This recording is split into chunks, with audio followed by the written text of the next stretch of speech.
Have you ever looked into the eyes of the people who gave you life, only to realize they were actively draining yours to feed their favorite child?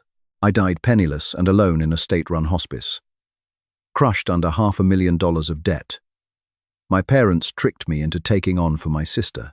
My last memory was the echo of their cold, dismissive laughter over the phone as my organs failed. But then, I woke up. 5 years in the past. And I didn't come back alone. I brought back a terrifying, impossible gift. Whatever lie my parents told me to manipulate my life, I could make it absolute, terrifying reality.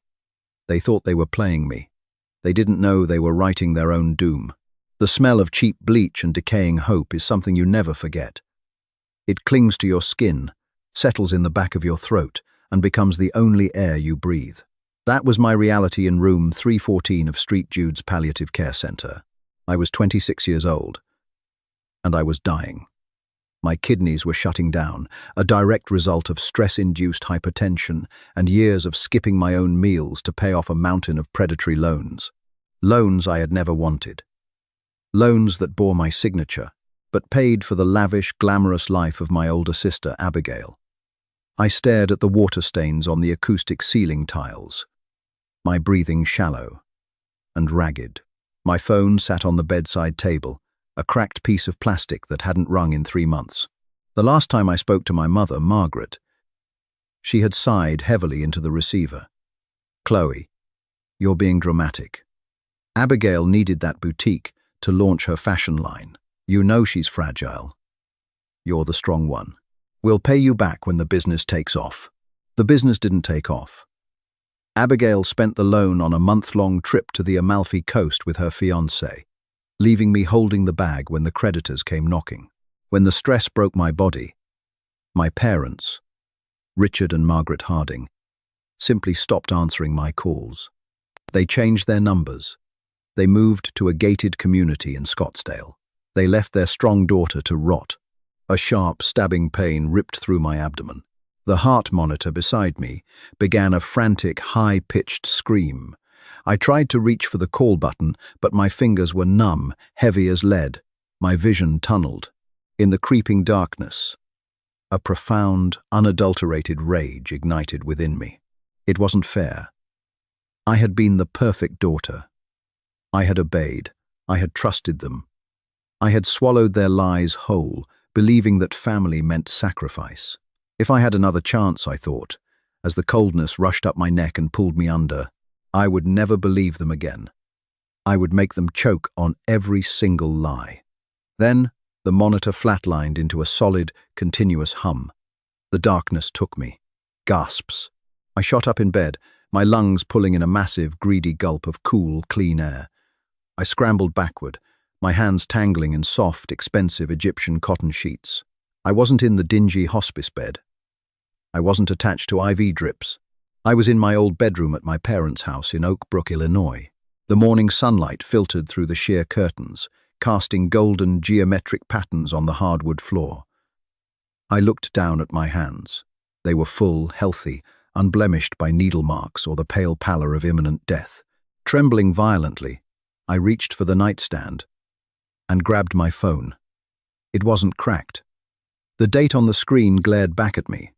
The 14th of October 2021. I dropped the phone. It hit the rug with a soft thud. 5 years. I had regressed exactly 5 years. October 14th was a date permanently burned into my psyche. It was the day of the infamous family dinner. The night my father, Richard, sat me down and fed me the lie that ruined my life. The night I signed over my future. I stood up, my legs shaking, and walked over to the full-length vanity mirror. Staring back at me was a 21-year-old Chloe, fresh out of college, holding a trust fund left by my late grandfather, and utterly naive. But the eyes looking back at me weren't naive anymore.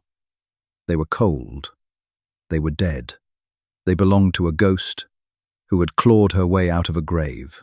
As I stared at my reflection, a strange electric hum vibrated at the base of my skull. It wasn't a headache. It felt like a locked door in my mind had suddenly swung wide open. A whisper of intuition, clear as a bell, echoed in my consciousness. The scale is balanced.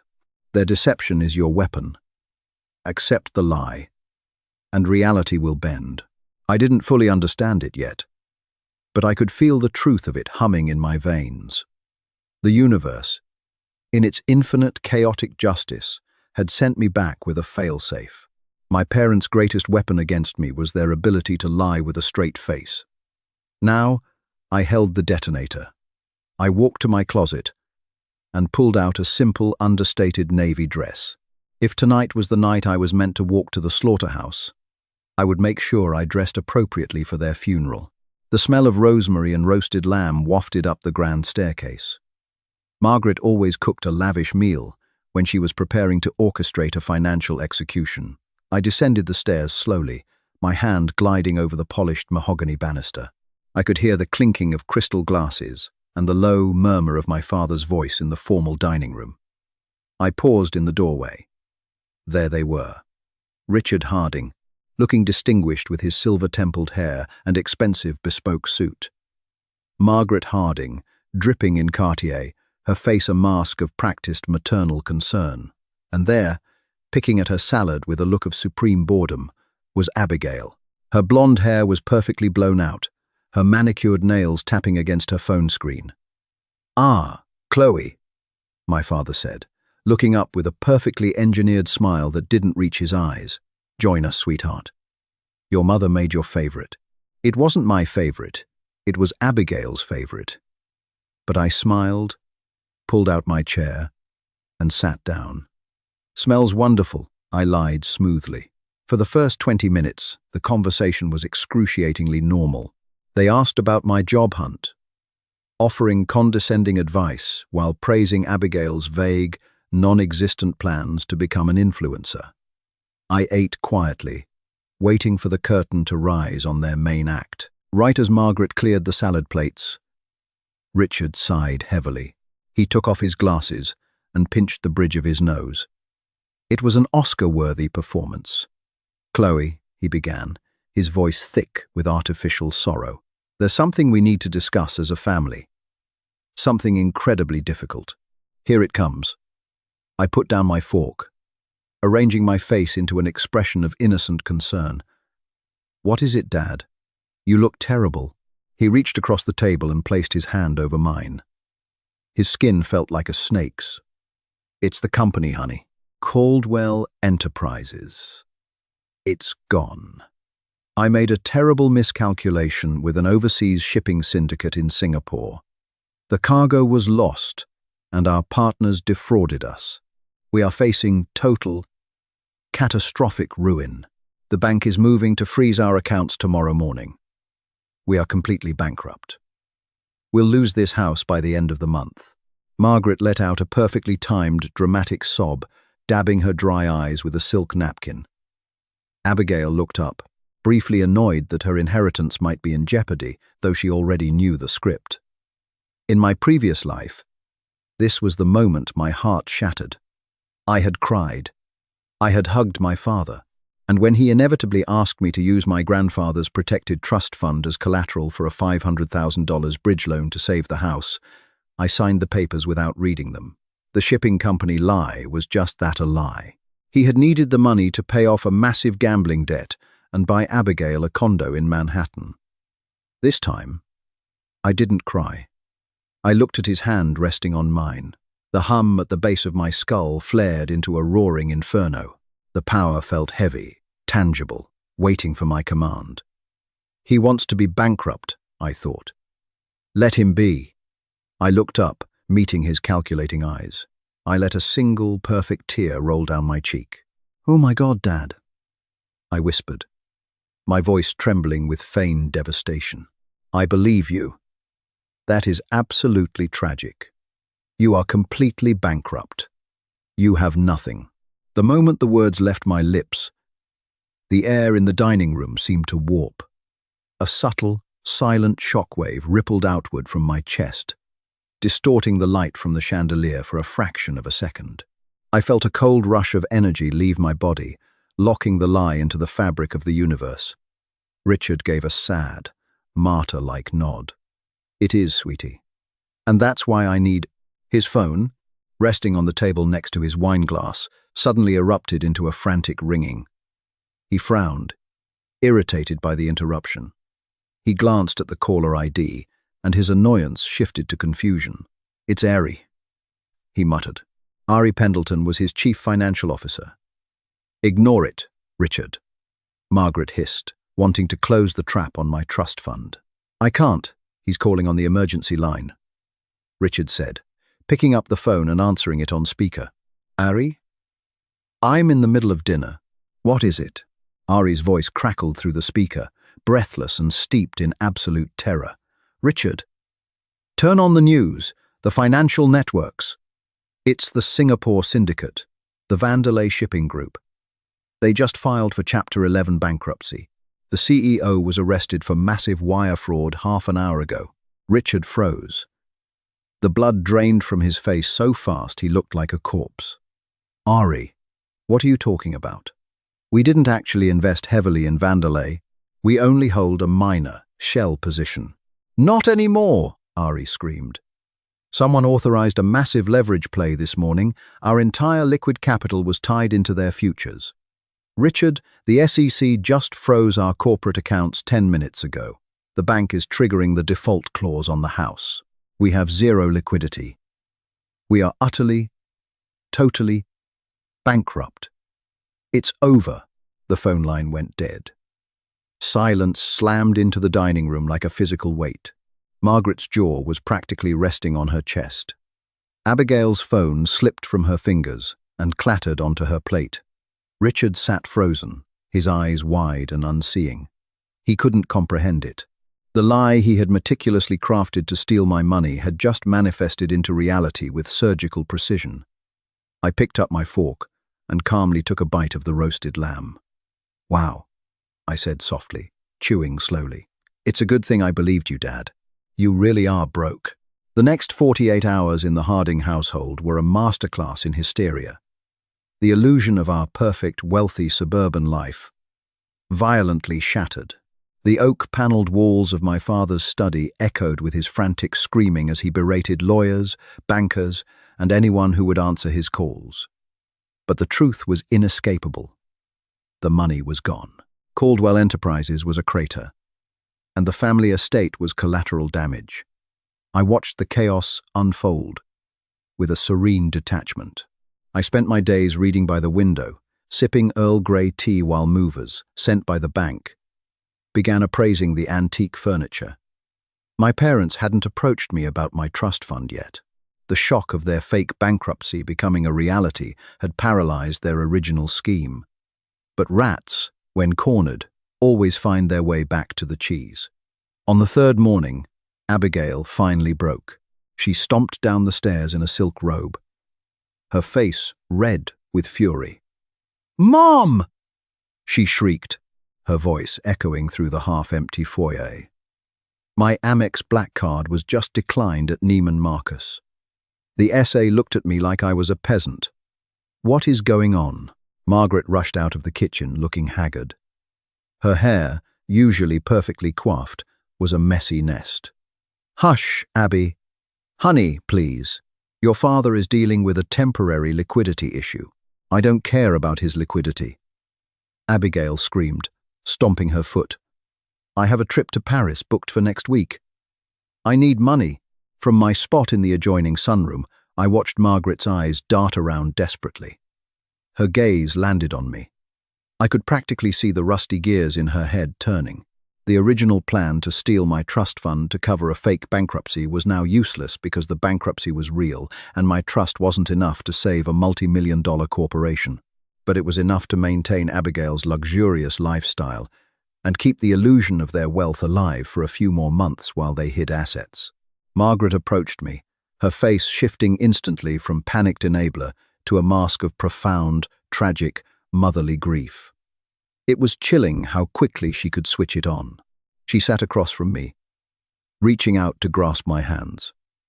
Her grip was tight, desperate. "Chloe, darling," she whispered, forcing tears to well up in her eyes. "I need you to listen to me very carefully.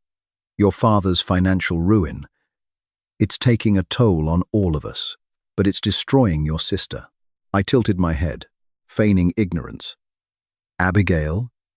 She seems just fine." Very vocal about her credit cards. Margaret shook her head frantically. "No, no." She's putting on a brave face. "Chloe, I didn't want to tell you this, but the doctor called earlier. Abigail has developed a severe, life-threatening heart arrhythmia from the acute stress. Her heart is literally failing. She needs immediate, specialized care at the Wellington Clinic in Switzerland. It's entirely out of pocket, and with our accounts frozen. Chloe, if you don't sign over your trust fund to pay for her treatment, your sister will die by the end of the month." I stared at my mother. I remembered lying in Street Jude's, my kidneys failing, begging Margaret over the phone to come visit me. I remembered her telling me I was being dramatic. I remembered Abigail posting photos of herself drinking champagne on a yacht while I was vomiting blood into a plastic basin. Her heart is failing.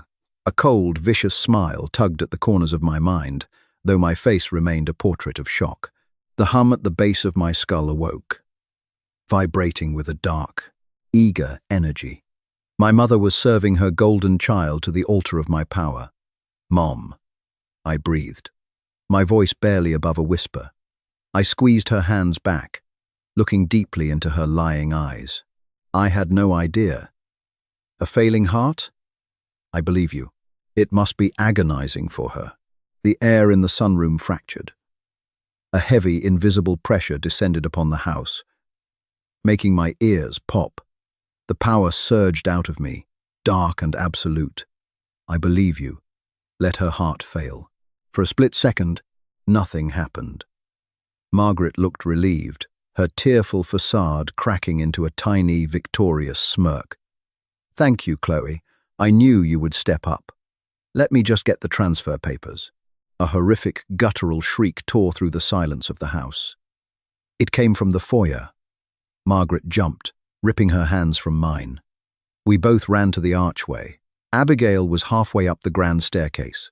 She wasn't screaming about her credit cards anymore. Her hands were clawing frantically at her chest, ripping the delicate silk of her robe. Her eyes were wide, bulging with a sudden, incomprehensible terror. "Mom!" Abigail gasped, her voice completely devoid of air. "Mom! It hurts!" It hurts so much. She collapsed, her knees buckled, and she tumbled down the last 5 hardwood steps, hitting the marble floor of the foyer with a sickening thud. She writhed on the ground, her perfectly manicured hands clutching her sternum. Her lips, usually painted a glossy pink, were rapidly turning a terrifying shade of bruised blue. "Abigail!" Margaret screamed, a raw, entirely genuine sound of absolute horror. She threw herself onto the floor next to her favorite daughter. "Abigail, what is it? What's happening?" "Can't breathe." Abigail choked out, a thin line of spittle running down her chin as her chest heaved violently, her heart failing to pump blood through her body. My father ran out of his study, dropping his phone. "What the hell is going on?" "Call an ambulance, Richard. Call 911. Margaret shrieked, cradling Abigail's head as the girl began to convulse, her body fighting a losing battle against the reality her mother had just created. I stood in the archway, my arms crossed loosely over my chest. I watched the paramedics arrive 10 minutes later. I watched them hit Abigail with the defibrillator paddles right there on the Persian rug. I watched my parents weep genuine tears as their world burned down around them. The lies they spun were finally catching up to them. And I was only just getting started. The intensive care unit at Northwestern Memorial Hospital smelled faintly of iodine and sterile desperation. It was a sharp contrast to the smell of my own rotting death in the previous timeline, but the ambient soundtrack of rhythmic, synthetic breathing was exactly the same. I stood by the glass partition, a lukewarm cup of bad cafeteria coffee in my hands, watching the chaotic scene unfold inside room 412. Abigail was a mess of tubes and wires. The golden child, who just yesterday was screaming about Neiman Marcus and Parisian vacations, was now entirely dependent on an ECMO machine to pump the blood her failing heart could no longer handle. Her skin had taken on a terrifying translucent pallor, and her lips were cracked and dry. Margaret sat beside the bed, her face buried in her hands, her designer blouse stained with her own makeup and tears. Richard was pacing the hallway outside the room, his phone glued to his ear. He looked like a man who had aged a decade in 48 hours. His silver hair was disheveled, his eyes bloodshot, his tie loosened and hanging crookedly around his neck. He ended a call, slamming his fist against the wall in a rare display of uncontrolled rage. I took a sip of my coffee, feeling nothing. No pity, no anxiety, just the cold, clinical observation of an experiment running its course. Margaret emerged from the room a few minutes later, looking hollowed out. She spotted me leaning against the wall and rushed over. I could see the frantic, calculating gleam return to her eyes. Grief hadn't suppressed her manipulative instincts. It had sharpened them. "Chloe," she rasped, grabbing my forearm with bruising force. "Chloe, you have to help us. Please." "I'm here, Mom," I said smoothly, my voice a perfect imitation of a supportive daughter. "What's wrong? Is Abigail getting worse?" Margaret looked left and right, ensuring no nurses were within earshot. She pulled me closer. "It's not just her health, darling. It's the hospital. Your father just got off the phone with Dr. Sterling, the head of cardiology." I raised an eyebrow. And because of the bankruptcy, Margaret lied, her voice dropping into a register of flawless, manufactured panic. The insurance company retroactively cancelled our entire policy. They claimed fraud. The hospital board just held an emergency meeting. She paused, squeezing my arm tighter, letting a single dramatic tear spill over her lashes. "Chloe, they are ruthless. Dr. Sterling said that because we are completely uninsured and your father's assets are frozen, they are officially discharging Abigail in 20 minutes. They are pulling her off life support and wheeling her out onto the street. She will die on the sidewalk, Chloe, unless we can provide a $500,000 cash retainer immediately to keep her in the ICU. Your trust fund is the only liquid cash we have left." It was a brilliantly constructed lie. It preyed on my empathy, established a ticking clock, and presented my money as the only savior. In my past life, I would have been sprinting to the bank, signing over every cent my grandfather left me to save my sister from such a barbaric fate. But hospitals, especially world-class institutions like Northwestern, don't throw critical patients onto the pavement. There are laws. There are ethics. Margaret knew this, but she was banking on my ignorance and panic. She was handing me another loaded gun, begging me to pull the trigger. The electric hum at the base of my skull roared to life, vibrating with a dark, eager frequency. I looked deeply into my mother's terrified, lying eyes. I let my face crumble into an expression of absolute horror. "They're kicking her out?" I whispered, my voice shaking perfectly. "They're going to pull the plug and dump her on the street? That is inhuman." "I believe you, Mom. I believe they're doing it right now." The air in the hallway shifted. It wasn't a sound, but a sudden drop in atmospheric pressure, like the moment before a violent thunderstorm breaks. The fluorescent lights overhead flickered once, plunging the hallway into a split second of darkness, and then returned. Margaret let out a breath of relief, her grip on my arm loosening. "Thank God, Chloe. I knew you wouldn't let her die. Now, quickly, let me call the bank." "Excuse me, Mrs. Harding?" Margaret and I turned. Standing behind us was a tall, severe-looking woman in a tailored grey suit. She wore a badge that read Hospital Administration. Behind her stood 4 large, imposing hospital security guards. Their eyes were blank, completely devoid of empathy. The reality I had just authorized had overwritten their humanity. "Yes?" Margaret asked, her voice faltering. "Who are you?"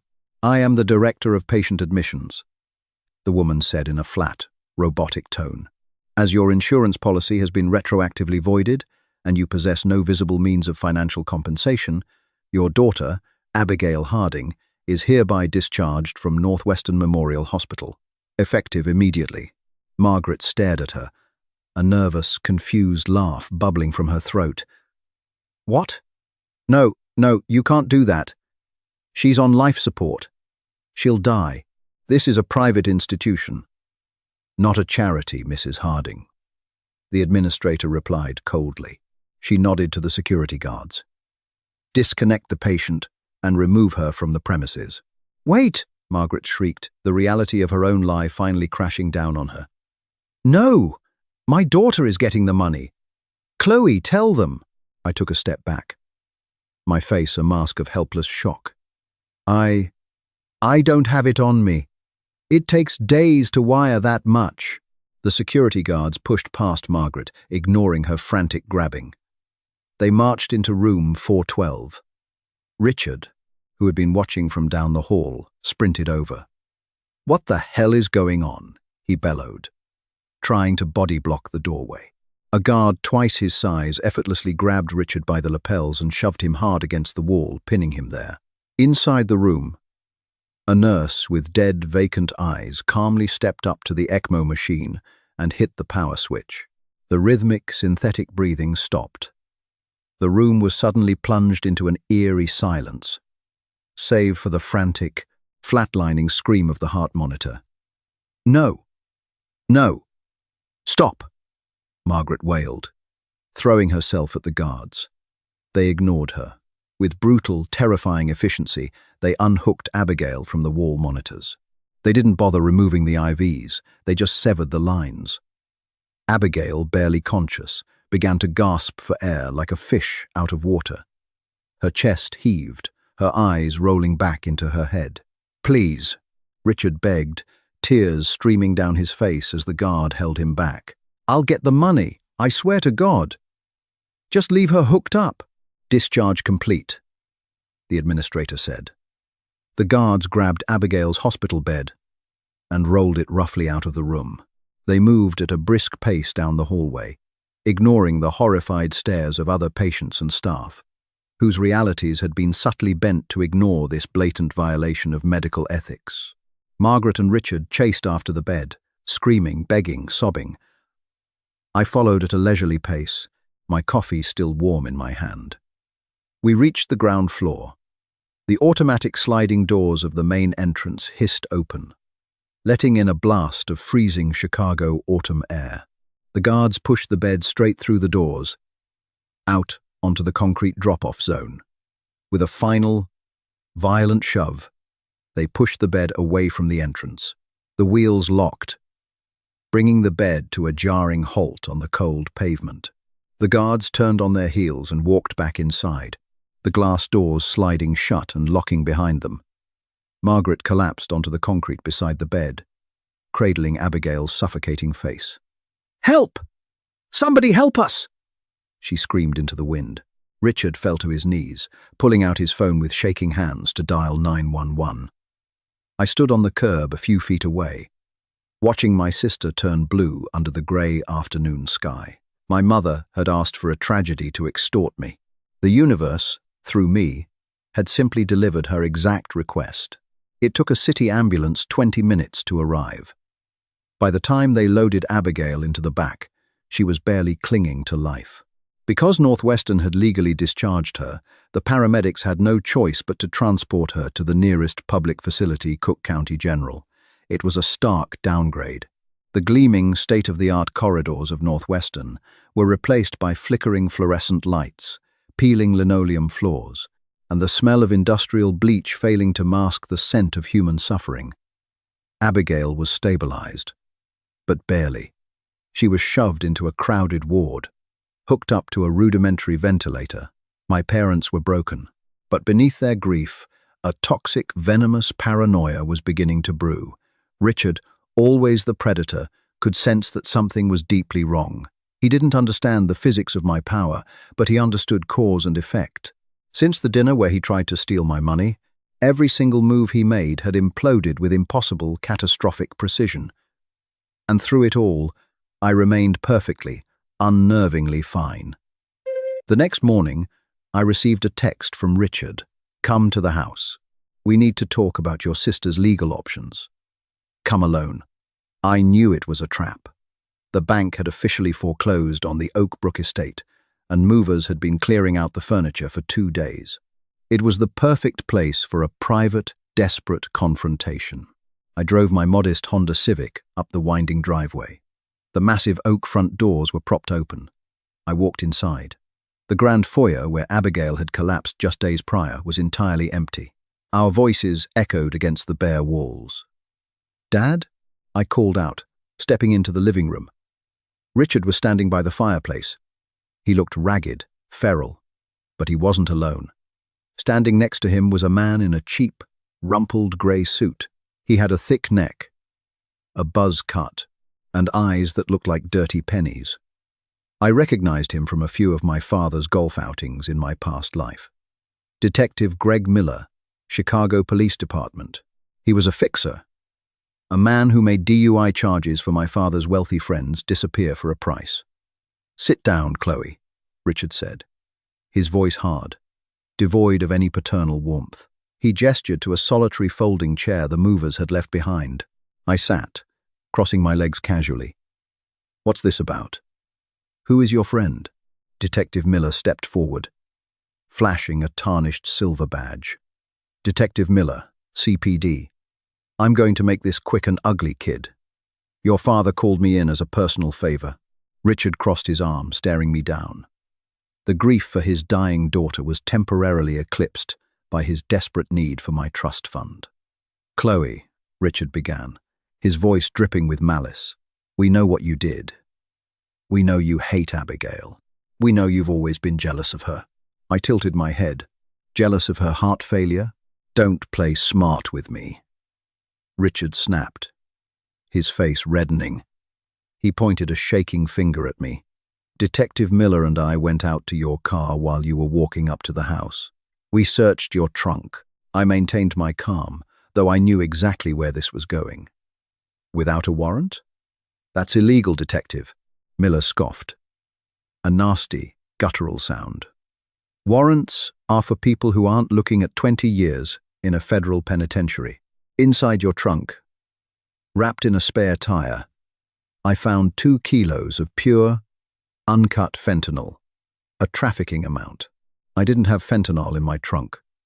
I didn't even have a spare tire. I had a patch kit. It was a blatant, heavy-handed frame job. "Here's how this works," Richard hissed, stepping closer, looming over me to use his physical size to intimidate me. "You are going to sign this power of attorney document right now, legally transferring full control of your trust fund to an offshore LLC in my name. If you sign it, Detective Miller here is going to walk out to his cruiser, log that fentanyl as found in an abandoned alleyway on the south side, and you go free.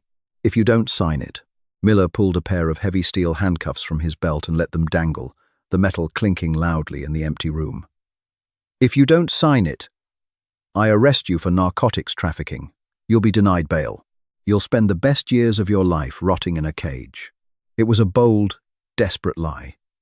They were trying to weaponize the police to extort me. If I simply believed the lie, "I believe I have drugs in my car," the universe would manifest the drugs, and I would be legitimately arrested. The power didn't care about my safety. It only cared about making the lie absolute reality.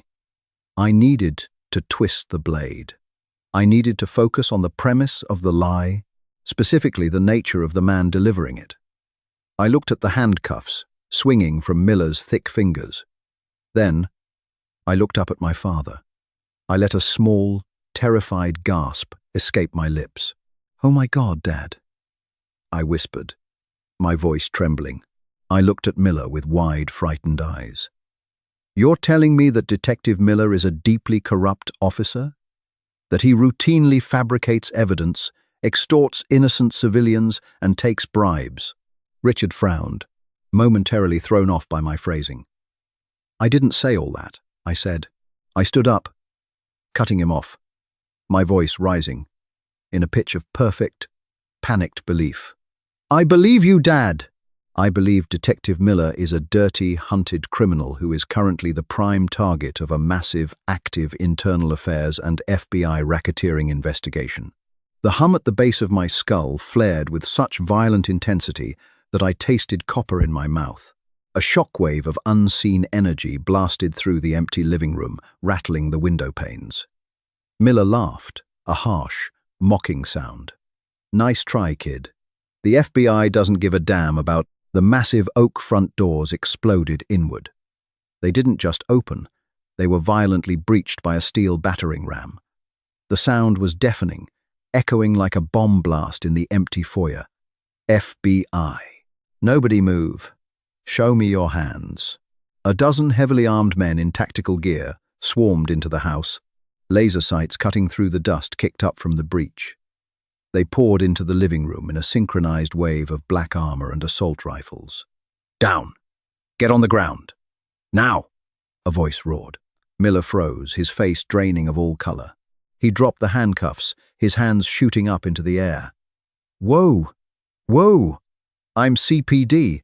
I'm on the job," he screamed, his voice cracking with sudden, absolute terror. Two agents tackled Miller to the hardwood floor, driving a knee into his spine. They wrenched his arms behind his back, slapping heavy zip ties around his wrists. "Greg Miller, you are under arrest for federal racketeering, extortion, and evidence tampering," an agent in a windbreaker shouted, pulling a thick, sealed plastic bag out of Miller's own jacket pocket. Inside the bag were 2 bricks of white powder. The exact drugs he had claimed were in my car, now securely fastened to his own person as damning evidence of his corruption. Richard stood frozen in shock, his hands raised, his eyes wide with disbelief. This couldn't be happening. The timing was impossible. A tall, stern-looking woman wearing an FBI badge stepped into the room. She looked at Miller writhing on the floor, then turned her cold gaze to my father. "Richard Harding?" she asked. Richard swallowed hard, nodding slowly. "Yes, but I have nothing to do with this. I'm just..." "Save it," the woman snapped. She pulled out a freshly printed warrant. "As of 2 minutes ago, our wiretaps confirmed you as a primary co-conspirator in Miller's extortion ring. Turn around and put your hands on your head." Richard looked at me. For the first time, beneath the panic and the grief, I saw a flicker of genuine, unadulterated dread in his eyes. He was finally starting to realize that he wasn't just having bad luck. He was standing in a minefield of his own making, and every time he opened his lying mouth, he stepped on a trigger. "Chloe," he whispered, as an agent grabbed him, roughly pinning his arms behind his back. I picked up my purse from the folding chair. I looked at my father, handcuffed and humiliated in the ruins of his stolen empire. "I'll call a lawyer for you, Dad," I said softly, stepping over Detective Miller's writhing legs. Just as soon as I checked my trunk, the news of my father's arrest hit the Chicago Tribune the following morning.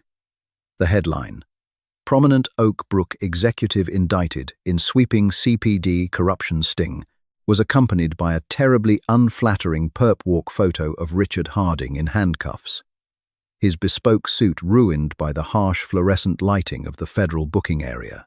I sat at the small Formica table in my modest 2-bedroom apartment in Wicker Park, sipping a mug of black coffee and reading the article on my tablet. The FBI had seized his remaining personal assets as evidence of racketeering. The family estate, already foreclosed, was now a crime scene. Detective Greg Miller had immediately flipped, offering the feds a 30-page confession in exchange for a plea deal, throwing my father directly under the bus. My phone buzzed. It was an unknown number, but I knew who it was. I didn't answer. 30 seconds later, a frantic pounding rattled my apartment door. "Chloe! Chloe! Open the door! Please!" I took a slow sip of my coffee, stood up, and unlocked the deadbolt. Margaret Harding pushed her way inside before I could even pull the door fully open. She looked unrecognizable. The immaculate country club matriarch was gone. Her designer clothes were wrinkled and stained, her hair was matted to one side, and she smelled faintly of cheap gin and stale sweat. She was carrying a massive leather tote bag stuffed with folders. "Mom," I said, my voice completely flat. "What are you doing here?" She slammed the door behind her and leaned against it, gasping for air as if she had run a marathon. Her eyes were wild, darting around my small living room like a cornered animal. "They froze everything, Chloe." She hyperventilated, her hands shaking violently as she dropped the tote bag on the floor. "The feds. They locked me out of the joint accounts. My credit cards are dead. I had to sleep in a motel off the interstate last night." "Me? In a motel? Dad is facing 20 years. I replied mildly. "I think a motel is the least of your family's problems right now." "How is Abigail?" Margaret waved her hand dismissively, a sickening gesture considering her golden child was fighting for her life in a county ward. "Cook County has her on a breathing machine. They won't let me transfer her without a massive deposit. But that doesn't matter right now. Chloe, listen to me. Your father, Richard, he's a monster." She grabbed my shoulders, her perfectly manicured nails digging into my collarbone. Her eyes were brimming with a terrifying, desperate intensity. She was about to deploy her final, most nuclear manipulation tactic. She was going to throw the husband she had enabled for 30 years to the wolves to save her own skin. "The FBI doesn't even know the half of it," Margaret hissed, lowering her voice to a dramatic, panicked whisper. "The shipping company in Singapore? The one that caused the bankruptcy? It wasn't legitimate cargo, Chloe. Your father was laundering money for the Navarro cartel." I raised an eyebrow. "The Mexican cartel?" "Yes," Margaret practically screamed, tears spilling down her cheeks. "He lost $10 million of their drug money. The cartel doesn't care about the FBI or the bankruptcy. They want their money.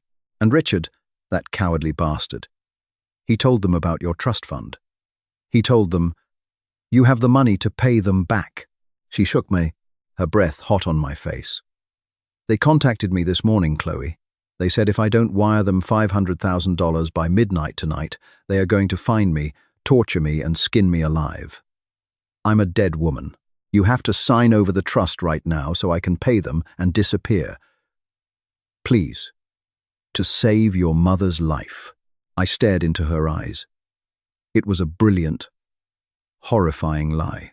She had taken the reality of the shipping syndicate failure, a failure I had created, and attached a deadly, phantom menace to it, to extort me through pure terror.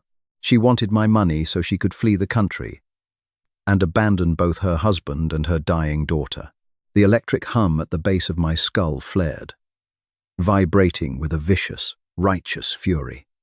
She wanted to play with monsters. I would give her monsters. "Oh my God," I gasped, letting my knees buckle slightly so she had to catch my weight. I looked at her with wide, terrified eyes. "The Navarro cartel? Mom, that is horrifying. They are ruthless butchers. I believe you. I believe they are actively hunting you right now. I believe your life is in imminent, catastrophic danger." The apartment went completely still. The hum in my skull erupted outward, a silent, concussive wave of energy that made the coffee in my mug ripple. Margaret let out a massive sigh of relief, her grip on my shoulders relaxing. The false tears vanished instantly, replaced by a cold, calculating gleam. "Thank you, sweetheart. I knew you wouldn't let me down. Now, log into your banking portal. I have the routing number for an offshore." Her cell phone, buried in her pocket, suddenly rang. It wasn't her standard iPhone marimba ringtone. It was a harsh, digital trill. She frowned, pulling the phone out. The screen displayed a scrambled international number from Nuevo Laredo, Mexico. Margaret's face went entirely slack. Her thumb hovered over the screen, trembling. She answered it, slowly bringing the speaker to her ear. "Senora Harding?" A deep, gravelly voice echoed through the tiny speaker, loud enough for me to hear in the quiet apartment. The voice was heavy with a terrifying casual menace. "Your husband talks too much to the federals. He is bad for our business. We want our $10 million. You have until midnight, or we will carve your face off and mail it to your daughter." Margaret dropped the phone. It shattered on the linoleum floor. She backed away from the broken pieces, her hands covering her mouth, a silent scream tearing at her throat. The lie she had pulled from thin air to steal my inheritance had just manifested into a brutal, inescapable reality. The Navarro cartel was real. They were looking for her. And they didn't care about the FBI. "Mom?" I asked softly, my voice laced with fake concern. "Are you okay?" She didn't answer. She didn't ask for the trust fund again. She spun around, yanked the apartment door open, and ran down the hallway, sprinting for her life from a nightmare she had entirely invented. For 3 days, I heard nothing from my mother. The local news was dominated by my father's impending arraignment and the ever-expanding web of police corruption his arrest had exposed. I spent my time reorganizing my apartment, applying for marketing jobs, and ignoring the voicemails from Cook County General, updating me on Abigail's declining condition. Then, on a rainy Thursday afternoon, I received a certified letter in the mail. It was a summons to a private conference room at Chase Bank downtown. The sender was listed as Bradley Hayes, Esquire, attorney at law. I knew exactly what this was. Margaret was cornered. Hunted by a cartel that I had breathed into existence, she was desperate for cash to fund her escape. If fear didn't work on me, she would try the law. I dressed in a sharp black suit, took the L train into the Loop, and walked into the glass-paneled conference room on the 42nd floor. Margaret was sitting at the sprawling mahogany table. She looked like a ghost. She was wearing a cheap wig, oversized sunglasses, and a trench coat pulled tight around her trembling frame. Sitting next to her was a slick, greasy-haired man in a cheap suit, Bradley Hayes. He had the distinct aura of a lawyer whose primary clientele usually communicated through burner phones. "Chloe," Margaret said, her voice a raspy whisper. She kept glancing nervously at the frosted glass door, terrified that a cartel hitman was going to walk through it. "Mom?" "Mr. Hayes," I said, taking a seat directly across from them. "Make this quick. I have a job interview at 3. Hayes opened a thick leather briefcase and pulled out a stack of heavily stamped legal documents. He slid them across the table toward me. He offered a predatory, yellow-toothed smile. "Miss Harding, I represent your mother in the matter of your late grandfather's estate," Hayes began, using his best intimidating courtroom voice. "It has come to our attention that the original trust document establishing your inheritance was executed under fraudulent pretenses. I didn't touch the papers." "Is that so?" "Yes," Margaret chimed in, leaning forward. "Chloe, we found a secret codicil in your grandfather's safety deposit box 2 days ago. He didn't want you to have the money. He felt you were too young, too irresponsible. He legally transferred the entire estate, including your current trust, directly to me upon his death. It was a blatant, desperate forgery." Margaret had clearly paid Hayes a premium to fabricate a legal loophole, hoping the threat of a massive, drawn-out probate lawsuit would terrify me into surrendering the funds. Hayes tapped the document with a gold pen. "If you do not sign this waiver immediately, legally acknowledging your mother as the sole beneficiary, we will be forced to sue you for embezzlement and grand larceny. You will be tied up in litigation for decades, and your accounts will be frozen by tomorrow morning." I looked at the forged signature of my grandfather. It was a sloppy attempt. Margaret was out of time and out of options. She needed the money to flee the cartel, and she was willing to destroy me legally to get it. I leaned back in my leather chair, a slow, dark smile spreading across my face. The power in my mind didn't just hum, it roared. It recognized the absolute vulnerability of her lie. "A secret codicil?" I asked, looking directly into Margaret's hidden, terrified eyes. "He left everything to you?" "Yes," Margaret whispered, nodding frantically. "Everything. The money is mine, Chloe. It always was." I picked up the document. "I believe you, Mom. I completely believe this codicil is real and legally binding. But there's a problem." Hayes frowned, his oily confidence slipping. "What problem?" I locked eyes with Margaret. "Grandfather didn't just leave you his assets, Mom. If this codicil is real, then you also inherit his liabilities.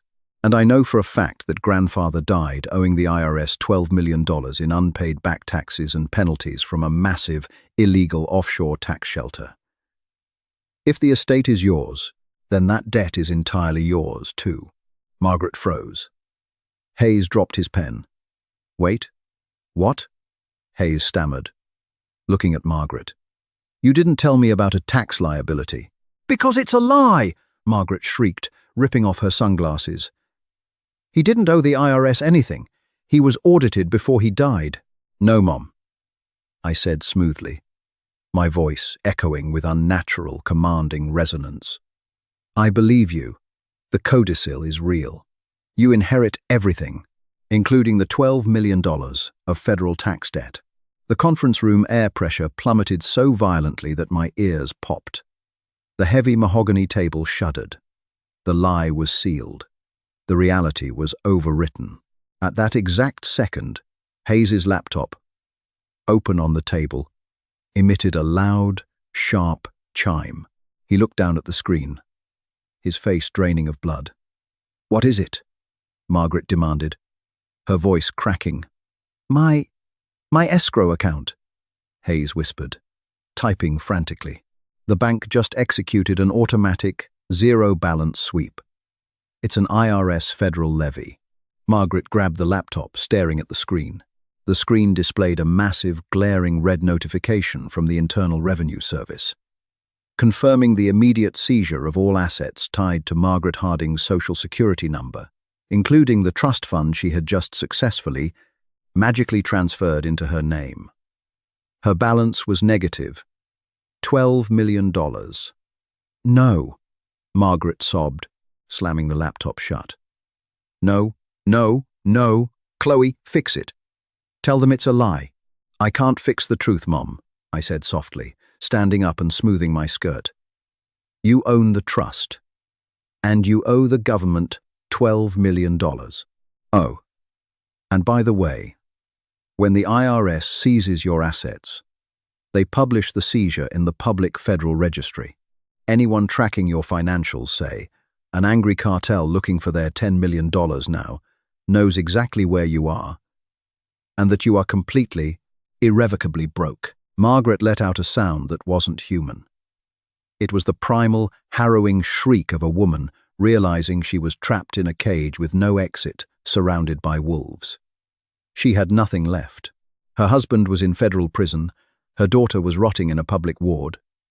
The government had seized her life, and the cartel was coming to collect. I turned my back on her and walked out of the conference room, leaving her screams to echo against the glass. The debt was paid, the scale was balanced, and I was finally free. The dust settled over the Harding family legacy with astonishing speed. Over the next 2 weeks, my father's face became a staple on the nightly news, a symbol of corporate greed and municipal corruption. He was denied bail, deemed a flight risk due to his newfound terrifying ties to the Navarro cartel. As for Margaret, she had simply vanished. Her Lexus was found abandoned at O'Hare International Airport, but her passport had never been scanned. Whether she was hiding in a ditch or in the trunk of a cartel enforcer's car, I didn't know, and I truly didn't care. I thought I was finished. I thought the slate was wiped clean. But a parasite rarely dies without trying to take its host down with it. On a Tuesday morning, I received a call from a frantic social worker at Cook County General. Abigail had woken up.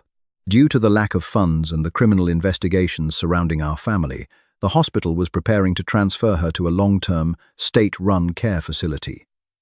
A state-run facility, the exact type of place where I had died in my past life. The poetry of it was almost too perfect. I decided to visit her one last time. Not out of love, but out of a need for absolute closure. The ward smelled of stale urine and institutional despair. I walked past rows of groaning patients until I reached Abigail's bed in the corner. She looked hollowed out. The vibrant, arrogant influencer who only wore Prada was gone, replaced by a skeletal, pale girl hooked up to a noisy ventilator and a web of IV drips. When she saw me, her eyes widened. For a second, I thought I saw relief. But then, the familiar, toxic calculation crept into her gaze. Even on death's door, Abigail was a Harding. "Chloe," she croaked, her voice weak and raspy. I pulled up a plastic chair and sat beside the bed, crossing my legs. "Hello, Abigail. You look terrible." She winced, her bony hands gripping the thin, scratchy bedsheet. "Where is Mom? Where's Dad?" "The nurses won't tell me anything. They said my credit cards were declined. Dad is in federal prison facing 20 years. I stated plainly. Mom owes the IRS $12 million and is currently on the run from a Mexican drug cartel. Our house is gone. The money is gone. It's just you and me now." Abigail stared at me, her mind struggling to process the sheer magnitude of the destruction. Then, she did what she had always done. She looked for a way to make it my fault and my responsibility. Her eyes narrowed. A sudden, vicious burst of energy seemed to animate her frail body. "This is your fault," she hissed, her monitor beeping faster. "You did this. You hoarded your money while we suffered. You suffered because you built a life on lies." I replied coldly. "I'm not going to a state facility, Chloe." She sneered, her voice dropping to a venomous whisper. She reached over and hit the red call button on her bedside table. "You have your trust fund. You're going to pay for me to go to a private clinic in Switzerland. If you don't, I'm going to ruin you." I leaned forward. "And how exactly are you going to do that from a county hospital bed?" 2 nurses and a hospital security guard stepped into the ward, responding to the call button. Abigail looked at them, then looked back at me. She burst into violent, hysterical tears. It was the same flawless performance our mother used to give.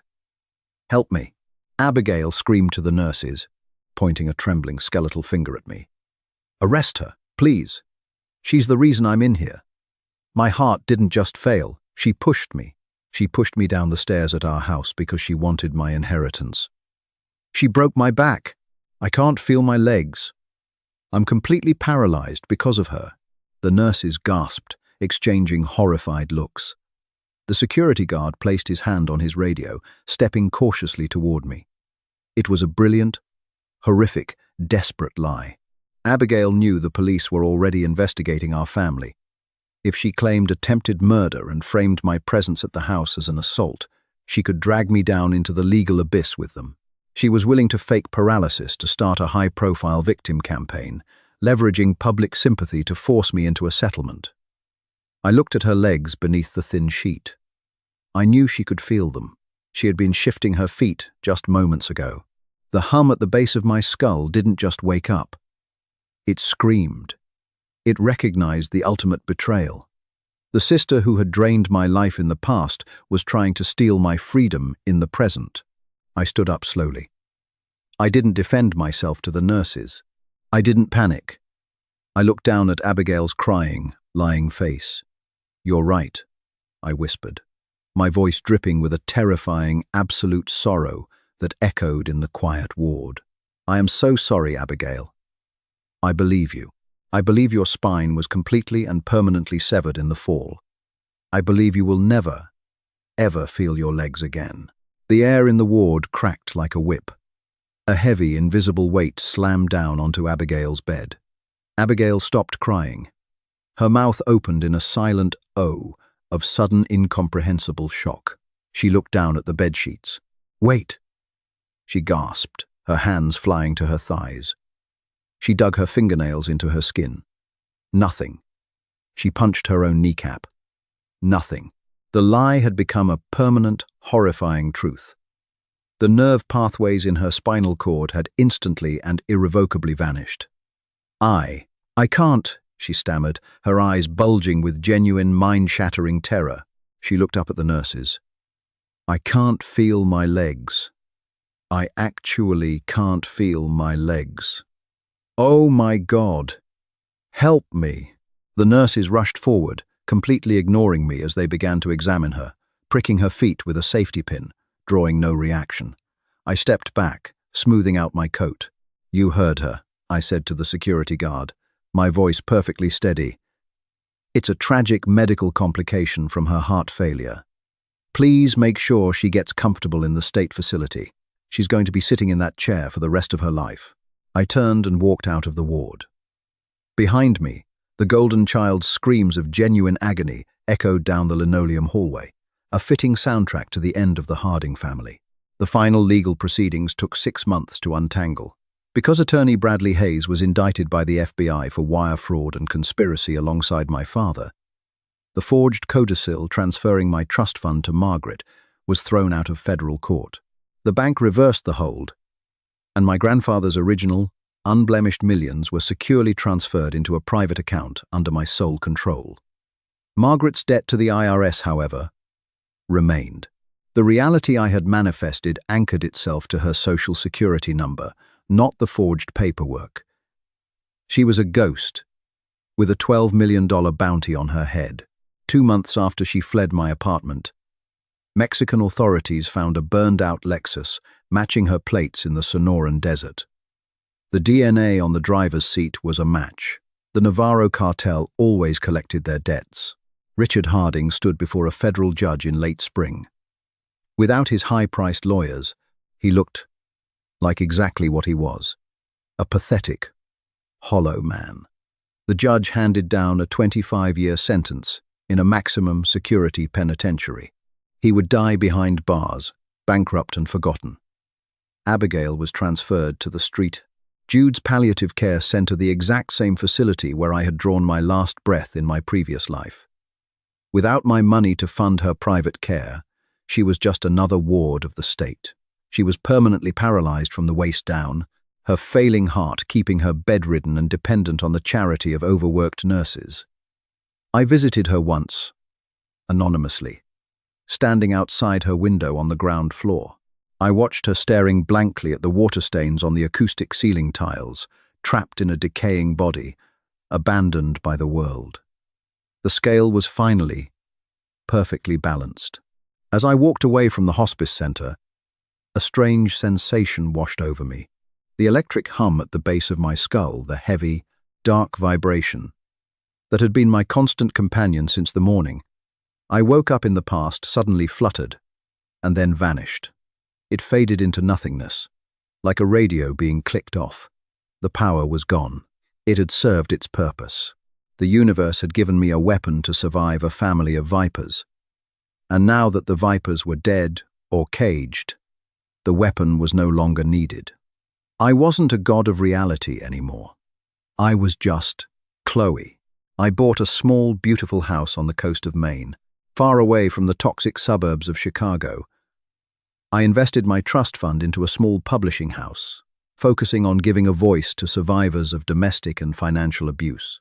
I surrounded myself with people who meant what they said, people whose words didn't hide hidden daggers. Sometimes I sit on my porch with a cup of Earl Grey tea, listening to the crash of the ocean waves against the rocky shore. I think about the life I left behind, the cold hospice bed, the mountain of debt, and the cruel laughter of my parents. Then, I take a deep breath of the salty, clean air, grateful for the impossible second chance I was given. I let my biased parents lie to me, and in doing so, I let them build their own perfect, inescapable hell. And that is exactly how Chloe systematically dismantled the people who tried to destroy her, using nothing but their own toxic words against them. From a cartel manhunt to a federal prison sentence, the Hardings learned the hard way that the truth will always catch up to you, especially when you're dealing with someone who can rewrite reality. What did you think of Abigail's final, desperate attempt to frame Chloe, and the chilling, poetic justice of where she ended up? If this story kept you on the edge of your seat, smash that like button and share it with a friend who appreciates a brutal, calculating revenge story. Don't forget to subscribe and ring the bell, so you never miss our next deep dive into the darkest corners of family drama. Drop a comment below. If you had Chloe's power for 24 hours, what is the first lie you would make come true?